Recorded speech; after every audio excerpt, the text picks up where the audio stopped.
Good morning students, welcome to your social class. So நம்ம பார்த்துட்டு இருக்க lesson forms of government. So இந்த forms of கவர்மெண்ட்டில் பார்த்திங்க அப்படின்னா மொத்தம் நம்ம 4 டைப் ஆஃப் கவர்மெண்ட் பற்றி பார்த்துட்ருக்கோம். Unitary, federal, parliamentary and then presidential form of government. சரியா? ஸோ லாஸ்ட் கிளாஸில் நம்ம யூனிட்டரி ஃபார்ம் ஆஃப் கவர்மெண்ட்னா என்ன, அதோட மெரிட்ஸு, தென் டிமெரிட்ஸு, ஸோ அதோட சிக்னிஃபிகன்ஸ் வந்து இந்தியா கான்ஸ்டியூஷனில் என்னெல்லாம் இருக்குது அப்படின்றத பற்றி பார்த்தோம். So today we are going to see about federal form of government.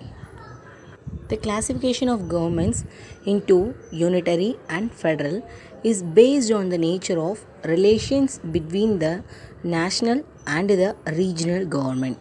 So here regional government is the state government. சரியா? அப்போது இந்த ரெண்டு ஃபார்ம் ஆஃப் கவர்மெண்ட்மே, அதாவது யூனிட்டரி, ஃபெட்ரல் ரெண்டையுமே ஒன்று சென்ட்ரல் மட்டும் பேஸ் பண்ணியிருக்கு அப்படின்னா அது யூனிட்டரி ஃபார்ம் ஆஃப் கவர்மெண்ட், இல்லை சென்ட்ரலும் ஸ்டேட் லெவலும் கலந்துருக்கு அப்படின்னா அது ஃபெட்ரல் ஃபார்ம் ஆஃப் கவர்மெண்ட். ஓகேயா? So a federal government is one in which powers are divided between the national governments and the regional governments by the constitution itself and both operate in their respective jurisdiction independently. For example, USA, Switzerland, Australia, Canada, Russia, Brazil, Argentina have federal form of government. சரியா? So Federal form of கவர்மெண்ட்டில் இதுதான் வந்து pattern. சரியா? இதில் அவங்களுக்குன்னு separate கான்ஸ்டியூஷனை frame பண்ணி அவங்க இண்டிபெண்ட்டாக அவங்களோட கான்ஸ்டியூஷனை ரன் பண்ணிக்கலாம். சரியா? In a federal model, the national government is known as the federal government or the central government or the union government, and the regional government is known as the state government or the provincial government. அப்போது இந்த federal டைப்பில் வரக்கூடியதில் national level, state level இந்த ரெண்டுக்கும் என்னென்ன பேர் இருக்குது அப்படின்றது தான் இங்கே கொடுத்துருக்காங்க.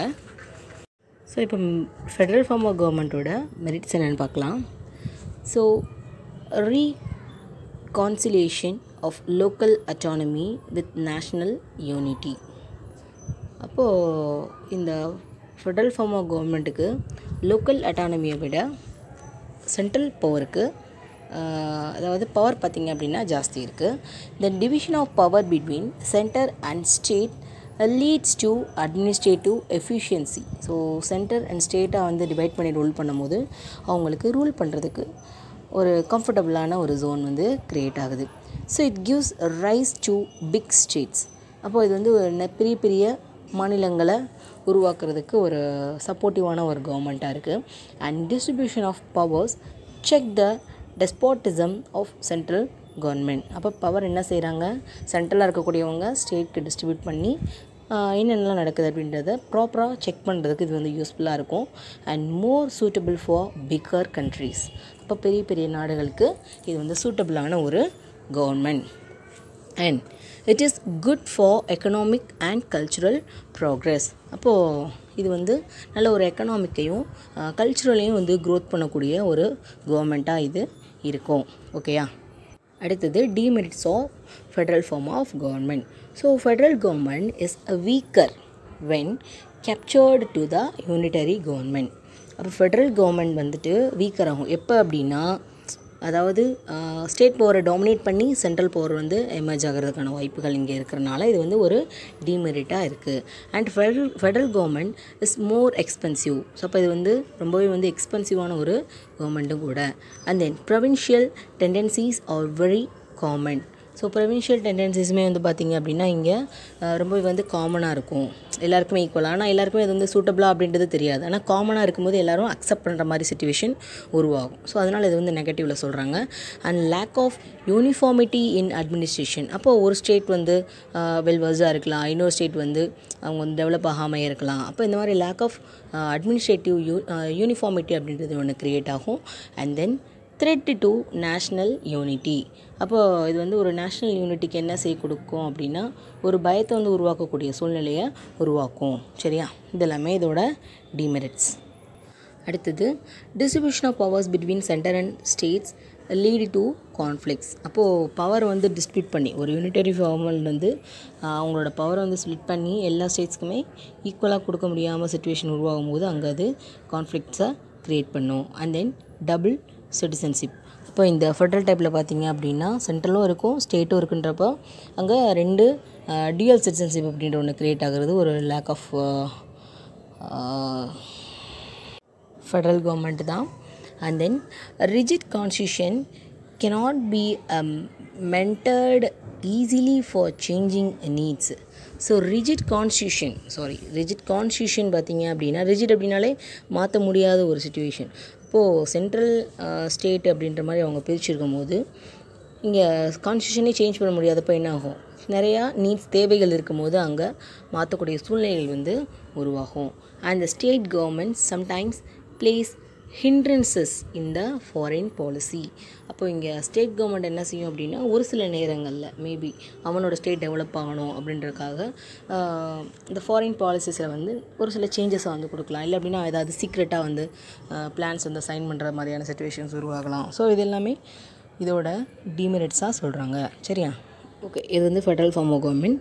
ஸோ நெக்ஸ்ட் பார்த்திங்க அப்படின்னா parliamentary form of government. So parliamentary அப்படின்னாலே 2 houses, Lok Sabha and Rajya Sabha. So modern democratic governments are classified into parliamentary and presidential on the basis of the nature of relationship between the executive and the legislative organs of the government. So government அப்படின்னாலே 3 organisation, legislative, executive and then judiciary. இந்த 3ல் இந்த legislative எக்ஸிக்யூட்டிவை பொறுத்து தான் இங்கே government வந்து change ஆகுதுன்னு சொல்கிறாங்க. So the parliament system of government is one in which the executive is responsible to the legislature for its policies and acts. So பார்லிமெண்ட்டில் பார்த்தீங்க அப்படின்னா இங்கே லெஜிஸ்லேச்சர்னால் யாருன்னு சொல்லியாச்சு நம்ம, டு மேக் த லாஸ் வந்து ஃப்ரேம் பண்ணக்கூடியவங்க தான் லெஜிஸ்லேட்டிவ் கமிட்டி. சரியா? அப்போ அதை எக்ஸிக்யூட் பண்ணக்கூடியவங்க தான் நம்மளோட prime minister, president and then chief minister, இவங்க எல்லாமே. அப்போ அவங்க தான் எக்ஸிக்யூட்டிவ் கமிட்டி. சரியா? அப்போ இவங்க தான் வந்து இந்த லெஜிஸ்லேட்டிவ் கமிட்டிக்கு ஒரு ரெஸ்பான்சிபிளான ஒரு பாலிசிஸை க்ரியேட் பண்ணுறதுக்கு ஒரு மெயினான பர்சன்ஸாக இருக்காங்க. And the parliamentary government is also known as cabinet government or responsible government or Westminster model of government and is prevalent in Britain, Japan, Canada and India among others. அப்போது நம்ம ஏற்கனவே சொன்ன மாதிரி பார்லிமெண்ட்ரி அப்படின்னாலே லோக்சபா அண்ட் தென் ராஜ்யசபா இந்த 2 ஹவுஸையும் கொண்டிருக்கக்கூடியது தான் parliament அப்படின்னு சொல்கிறோம். ஸோ இந்த டைப்பில் ஃபாலோ பண்ணக்கூடிய கண்ட்ரிஸ் வந்து Britain, Japan, Canada and India. அப்போ ஃபெட்ரலில் நம்மளோட இந்தியா வந்து வரல. சரியா? ஃபெட்ரலில் என்ன அப்படின்னா 2 டைப்லேயுமே தனித்தனியான அட்மினிஸ்ட்ரேட்டிவ் பவர் வந்து அங்கே இருக்குது. அதாவது சென்ட்ரலும் இருப்பாங்க, ஸ்டேட்டும் இருப்பாங்க. ஸோ 2 பேருமே செப்பரேட்டாக இருக்காங்க. ஆனால் இங்கே அப்படி கிடையாது. சென்ட்ரல் கவர்மெண்ட் அப்படின்றது through out the India, state government அப்படின்றது செப்பரேட். சரியா? அப்போது அதனால தான் நம்ம வந்து எதில் வருவோம் அப்படின்னா பார்லிமெண்ட்ரி ஃபார்ம் ஆஃப் கவர்மெண்ட்டில் வருவோம். சரியா? இந்த டேப்லெட் காலம் பார்த்தீங்க அப்படின்னா country name of parliament. So பார்லிமெண்ட்டுக்குன்னு ஒரு நேம் இருக்கும் இல்லையா, அதுதான். And features of parliamentary form of government. So இந்த பார்லிமெண்ட்ரி ஃபார்ம் ஆஃப் கவர்மெண்ட்டில் பார்த்திங்க அப்படின்னா it is the nominal and real executives. இப்போ நாமினல் ரூல் நம்ம வந்து எலெக்ஷன் மூலமாக தான் நம்மளோட ரெப்ரசன்டேட்டிவ்ஸ் இங்கே செலக்ட் பண்ணுறோம். சரியா? And majority party rule. அப்போ இங்கே நிறையா பார்ட்டிஸுமே பார்த்திங்க அப்படின்னா டிஃப்ரெண்ட் டைப்ஸில் வந்து இருக்கும். And then collective responsibility. So எல்லாருக்குமே, அதாவது யார் பொறுப்பில் வந்தாலுமே அவங்களுக்கு ரெஸ்பான்சிபிலிட்டி அப்படின்ற ஒன்று இருக்கும். And then dual membership. So dual membership அதாவது சென்ட்ரல் கவர்மெண்ட்டுக்குரியதையும் நம்ம பார்த்துக்கணும், at the same time state மெம்பர்ஸையும் நம்ம ஹேண்டில் பண்ணணும். அப்போ டியூயல் மெம்பர்ஷிப் அப்படின்ற ஒன்று இங்கே கிரியேட் ஆகும். And leadership of the prime minister. So ஒரு கண்ட்ரியவே வந்து லீட் பண்ணி கொண்டு போகிறதுக்கு ஒரு லீடர்ஷிப்பை வந்து க்ரியேட் பண்ணக்கூடியதாக அந்த பிரைம் மினிஸ்டரோட போஸ்டிங் அப்படின்றது இங்கே அமையும். எந்த இதில் பார்த்திங்க அப்படின்னா இந்த பார்லிமெண்ட்ரி ஃபார்ம் ஆஃப் கவர்மெண்ட்டில். So merits of parliamentary form of government. So இதில் மெரிட்ஸ் பார்த்திங்க அப்படின்னா harmony between legislature and executive. அப்போது லாஸை ஃப்ரேம் பண்ணுறவங்களும் அவங்களோட தலைமையில் தான் வந்து லாஸை ஃப்ரேம் பண்ணுறாங்க. அதை எக்ஸிக்யூட் பண்ணுறதும் அதுக்கான குறிப்பிட்ட தலைமை பொறுப்புகளில் இருக்கக்கூடியவங்க தான். அப்படின்றப்போ வந்து 2 பேருக்கு நடுவில் ஒரு நல்ல ரிலேஷன்ஷிப் அப்படின்ற ஒன்று இருக்கும். அண்ட் தென் ரெஸ்பான்சிபிள் கவர்மெண்ட்டாக இருக்கணும். இந்த பார்லிமெண்ட்ரி ஃபார்ம் ஆஃப் கவர்மெண்ட்ன்றது த்ரூ த கண்ட்ரிக்கு அவங்க லாஸ் ஃப்ரேம் பண்ணுறாங்க. அப்படின்றப்போ வந்து ரொம்ப ரெஸ்பான்சிபிளாக இருக்கிறாங்க. And then prevents dictatorship. அப்போ அப்போ இங்கே என்ன வந்து நம்மளுக்கு கிடைக்குது அப்படின்னா டிக்டேட்டர்ஷிப்லேருந்து நம்மளுக்கு வந்து ஒரு பாதுகாப்பு கிடைக்கிது இல்லையா. அதாவது பிரைம் மினிஸ்டர் அப்படின்றவங்க காமனாக ஒருத்தவங்க தான். ஆனால் இங்கே அவர் என்னவா ப்ளே பண்ணலை அப்படின்னா ஒரு டிக்டேட்டராக வந்து ப்ளே பண்ணலை. இப்போ டிக்டேட்டர் அப்படின்னா இப்போ ஃபார் எக்ஸாம்பிள் ஹிட்லரை நம்ம சொல்லலாம். சரியா, அவர் வந்து ஒரு சர்வாதிகாரி. சரியா, அவர் சொல்கிறது தான் வந்து ரூல்ஸு, அவர் சொல்கிறது தான் அந்த கண்ட்ரியில் ஃபாலோ பண்ணணும், அவர் சொல்கிறது தான் சட்டம். அப்போ அது டிக்டேட்டர்ஷிப். ஆனால் இங்கே என்ன செய்கிறாங்க, நம்மளுக்குன்னு சொல்லிட்டு ஒரு பார்லிமெண்ட்டை க்ரியேட் பண்ணி அதுக்குன்னு லோக்சபா அதுக்குன்னு ராஜ்யசபா ஸோ லாஸை ஃப்ரேம் பண்ணி அது என்ன இதுன்றதை செக் பண்ணி தான் நம்மளுக்கு அது ஒரு சட்டமாக அது க்ரியேட் ஆகுது. அப்போ prevents from dictatorship and wide representation. அப்போ இங்கே ஒவ்வொருத்தருக்குமே என்ன இருக்குது அப்படின்னா ரெஸ்பான்சிபிலிட்டி அப்படின்றதும் இருக்குது. ஏன் அப்படின்னா ஒரு சட்டம் அப்படின்றது சடனாக ஒருத்தர்னால் கொண்டு வர முடியாது இல்லையா. ஸோ அதனால் வைட் ரெப்ரசன்டேஷன் அப்படின்றதும் இங்கே முக்கியமான ஒரு விஷயம். So demerits of parliamentary form of government. So இதில் இருக்கக்கூடிய டிமெரிட்ஸ் பார்த்திங்க அப்படின்னா அன்ஸ்டேபிள் கவர்மெண்ட். அப்போ இது வந்து அன்ஸ்டேபிள் கவர்மெண்ட், பெர்மனெண்ட்டான ஒரு கவர்மெண்ட் கிடையாது இல்லையா. 5 இயர்ஸ்க்கு ஒருக்கா சேஞ்ச் பண்ணுவாங்க. ஸோ ஒருத்தவங்களோட ரூல் ஒரு மாதிரி இருக்கும், இன்னொருத்தவங்களோட அட்மினிஸ்ட்ரேஷன் ஒரு மாதிரி இருக்கும். அப்போ இது வந்து ஒரு அன்ஸ்டேபிள் கவர்மெண்ட்டாக இருக்குது. And no continuity of policies. அப்போ நான் ஏற்கனவே சொன்ன மாதிரி தான். அப்போ ஒரு ரூலிங்க்கு வர்றாங்க, ஒரு பார்ட்டி வந்து ரூலிங்க்கு வர்றாங்க அப்படின்னா அவங்களோட பாலிசிஸ் எல்லாமே ஒரு மாதிரி இருக்கும். நெக்ஸ்ட் ஒரு வேளை ரூலிங் மாறும்போது அவங்களோட பாலிசிஸ் வந்து டிஃப்ரெண்ட்டாக இருக்கும். அப்போ no continuity of policies and dictatorship of the cabinet. அப்போ இங்கே டிக்டேட்டர்ஷிப் எதில் இருக்குது அப்படின்னா கேபினெட்டில் தான் இங்கே இருக்குது. And then against separation of powers. அப்போது இது வந்து எதுக்கு அகெயின்ஸ்டாக இருக்குது அப்படின்னா இந்த செப்பரேஷன் ஆஃப் பவர்ஸ்க்கு வந்து அகெயின்ஸ்டாக இருக்குது. இது எல்லாமே டிமெரிட்ஸ். சரியா, அடுத்தது presidential form of government. So presidential form of government is also known as non-parliamentary or fixed executive system of government, basically built on the principle of separation of power and is prevalent in the USA, Brazil, Russia and Sri Lanka among others. சரியா, அப்போது இங்கே presidential form of governmentன்றது parliament, அதாவது நான் parliamentary form of கவர்மெண்ட்னு சொல்கிறாங்க. ஏன் அப்படின்னா இங்கே வந்து பிரசிடென்ட் சொல்கிறது தான் ரூல். இங்கே பார்லிமெண்ட் அப்படின்றப்போ அதில் நம்மளோட மெம்பர்ஸ் இருப்பாங்க, எம்பிஸ் இருப்பாங்க, அவங்க ஃப்ளேம் பண்ணி அதுக்கப்புறம் வரக்கூடியது. ஆனால் இங்கே பிரசிடெண்ட் தான் வந்து இங்கே ரூல். நம்மளோட பார்லிமெண்ட்டில் பார்த்திங்க அப்படின்னா பிரசிடெண்ட் அப்படின்றவங்க நம்மளோட ஹெட்டு, அட்மினிஸ்ட்ரேட்டிவ் ஹெட்டு அல்லது யூனியன் எக்ஸிக்யூட்டிவோட ஹெட்டு யாருன்னு பார்த்திங்கன்னா நம்மளோட பிரசிடெண்ட் தான். ஆனால் பவர்ஸ் பார்த்திங்க அப்படின்னா யார்கிட்ட இருக்குன்னா பிரைம் மினிஸ்டர் கிட்ட இருக்கும். ஸோ ஆனால் இங்கே பார்த்திங்க அப்படின்னா அது வந்து பிரசிடென்டியல் ஃபார்ம் ஆஃப் கவர்மெண்ட்ன்றப்ப இங்கே ஹெட்டே யார் அப்படின்னா பிரசிடெண்ட்டு தான். சரியா, ஸோ அதனால் இங்கே வந்து இதை என்ன சொல்கிறாங்க அப்படின்னா fixed executive system of government அப்படின்னு சொல்லிட்டு இதுக்கு இன்னொரு பேரும் இருக்குது. சரியா, ஸோ இதோட ஃபீச்சர்ஸ் பார்த்திங்க அப்படின்னா the president as the head of the state and he occupies a ceremonial position. அப்போ இங்கே யார் தான் ஹெட்டுன்னு பார்த்திங்க அப்படின்னா பிரசிடெண்ட் மட்டும்தான் இங்கே head. So the president is elected by an electoral college for a fixed tenure of 4 years. அப்போ இந்த presidential form of governmentல 4 வருஷத்துக்கு ஒருக்கா இங்கே என்ன செய்கிறாங்க அப்படின்னா பிரசிடெண்ட்டை செலக்ட் பண்ணுறாங்க. எங்கே அப்படின்னா electoral college. So electoral college அப்படின்னாலே இன்டைரக்ட் எலெக்ஷன் அப்படின்றது உங்களுக்கு தெரியும். And then the president governs with the help of a cabinet or a smaller body called kitchen cabinet. அப்போ இவங்களுக்கு ஹெல்ப் பண்ணுறது யார், அதாவது இவர் வந்து இப்போ லாஸ் வந்து சொல்லலாம், ஆனால் இவங்களுக்கு ஹெல்ப் பண்ணுறது ஒரு அட்மினிஸ்ட்ரேட்டிவ் டிவிஷன், ஒரு மினிஸ்ட்ரி பவர் எதுன்னு பார்த்தீங்கன்னா அப்படின்னா இந்த கேபினெட் தான்.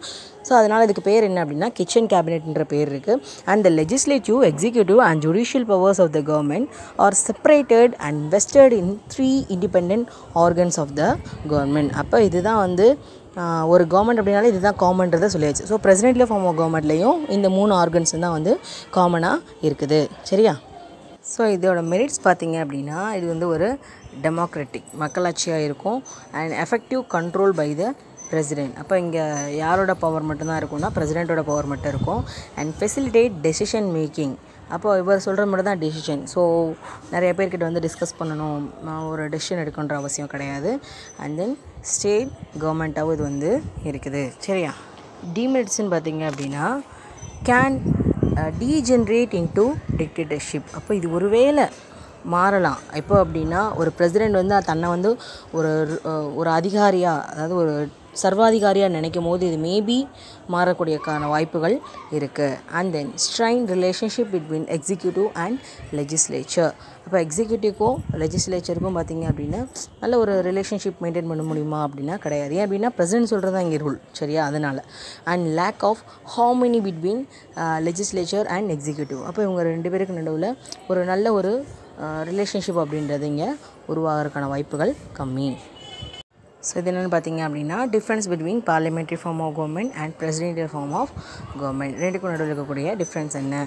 So presidential form of government and then parliamentary. So பிரசிடென்ட்லேயே பார்த்தீங்க அப்படின்னா it was directly elected by the people and parliamentary from the majority party. அப்போது பிரைம் மினிஸ்டர் வந்து எலெக்ஷன் மூலமாக தான், ஆனால் நிறையா பார்ட்டிஸ் வந்து இதில் பார்ட்டிசிபேட் பண்ணாலும் மெஜாரிட்டி பார்ட்டியோட ரூலர் தான் இங்கே வந்து மெயினான ஒரு பர்சனாக இருக்காங்க. And president is supreme. இங்கே பிரசிடென்ட் தான் சுப்ரீம், இங்கே சென்ட்ரல் லெஜிஸ்லேச்சர் தான் இங்கே சுப்ரீமாக இருக்குது. அண்ட் செப்பரேஷன் ஆஃப் பவர் இங்கே இருக்குது. And absence of separation power, centralization, and இங்கே independent branches with overlapping functions. and president தான் இங்கே head of the state இருக்காங்க. இங்கே president தான் head of the state-ஆகவும் இருக்காங்க.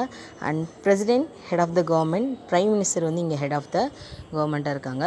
and individual leadership இங்கே collective leadership. and president is not accountable to Congress.